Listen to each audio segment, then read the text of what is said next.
ने लिया पंचवक्त्र शिव का रूप। इस रूप में महादेव के 5 मुखों के नाम हैं तत्पुरुष, सद्योजात, वामदेव, अघोर और ईशान।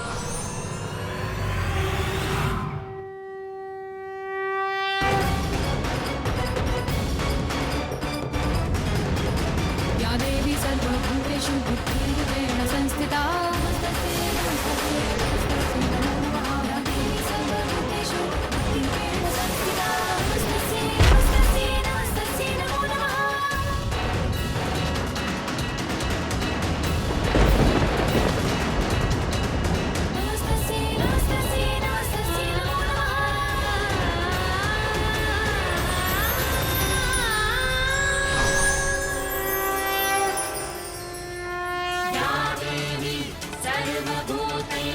शक्तिरूपेण संस्थिता नमस्तस्यै नमस्तस्यै नमस्तस्यै। फिर देवी षोडशी की हथेली से एक जल की बूंद पृथ्वी पर गिरी।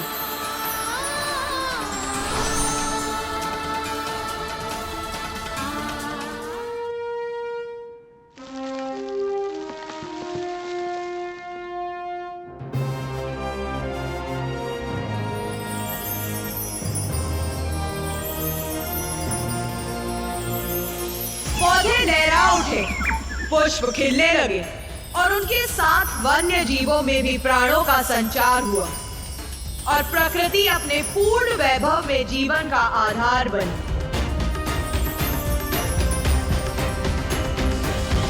इस प्रकार मेरी महाविद्या के तृतीय देवी षोडशी के स्वरूप में मैंने और महादेव ने पृथ्वी पर प्रकृति को आरंभित रूप दिया।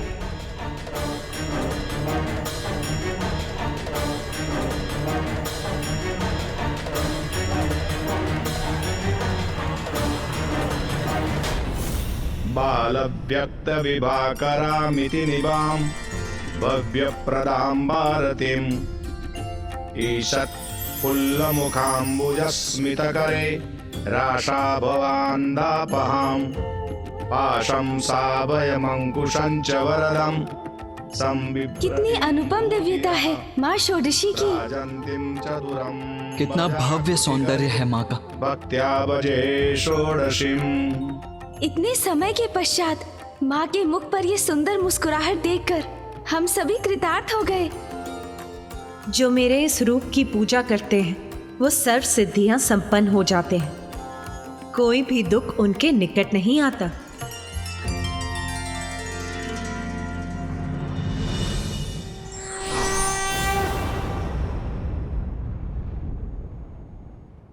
बोल, अभी भी तेरे मन में कोई भी शंका, कोई भी जिज्ञासा जन्म ले रही है क्या? हाँ माता, अब तो संसार पूर्ण हो चुका था।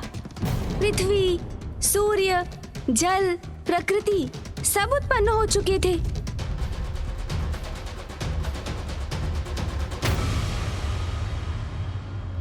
अपना प्रश्न अधूरा मत छोड़ गणेश।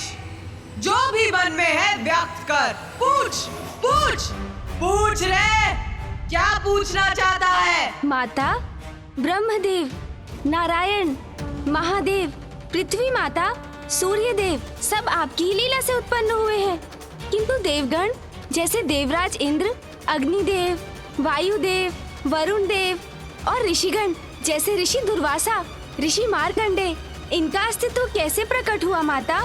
बुद्धि में तो तू श्रेष्ठ है गणेश। प्रश्न भी तू उत्तम ही पूछता है रे।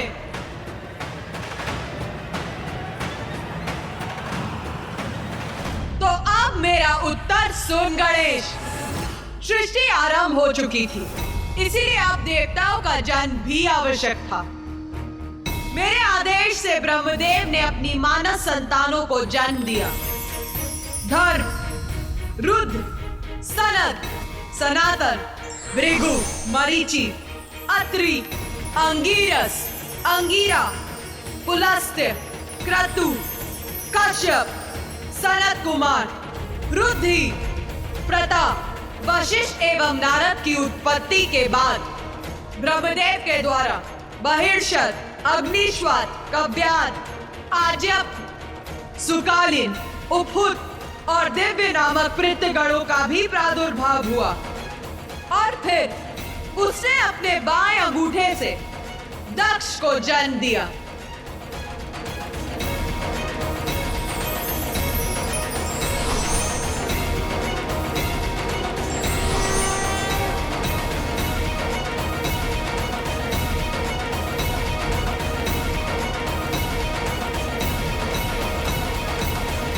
किंतु ब्रह्मदेव की मानस संतानें वृक्ष बीज अर्थात वंश वृद्धि करने में असमर्थ थी।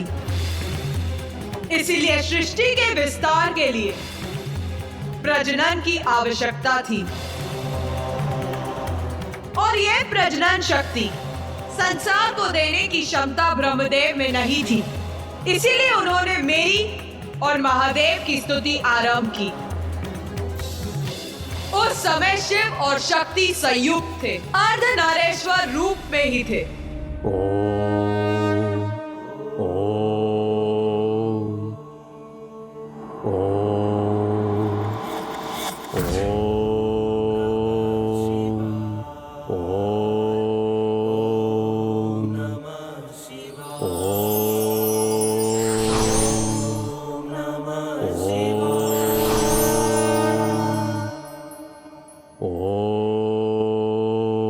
ब्रह्मदेव, हम आपकी स्तुति से प्रसन्न हुए।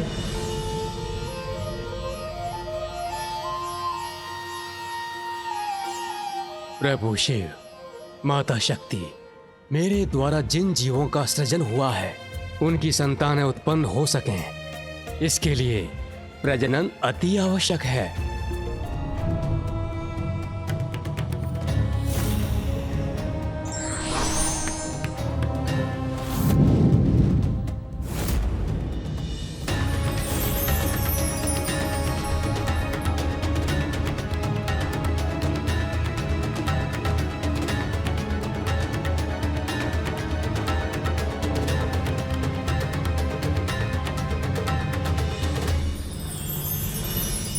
ब्रह्मदेव की प्रार्थना से शिव और शक्ति एक दूसरे से विलग हो गए और उनसे एक पुरुष और स्त्री का जन्म हुआ। उसमें जो पुरुष उत्पन्न हुए थे वो मनु थे और स्त्री थी शत्रुपा। उन दोनों से प्रियवत और उत्पानपाद नामक 2 पुत्रों का जन्म हुआ और आकुति, देवहूति और प्रस्तुति नामक 3 कन्याएं भी हुई। और फिर उनकी इन संतानों का विवाह ब्रह्मदेव की मानस संतानों से हुआ और उनसे मैथुनी सृष्टि अर्थात स्त्री पुरुष के मिलन द्वारा संतानों की उत्पत्ति की प्रक्रिया का आरंभ हुआ और सृष्टि का विस्तार होने लगा। दक्ष और प्रसूति से मैथुनी क्रिया द्वारा अनेकों संतानें उत्पन्न हुई, जिसमें से 13 कन्याओं का विवाह प्रजापति कश्यप के साथ हुआ।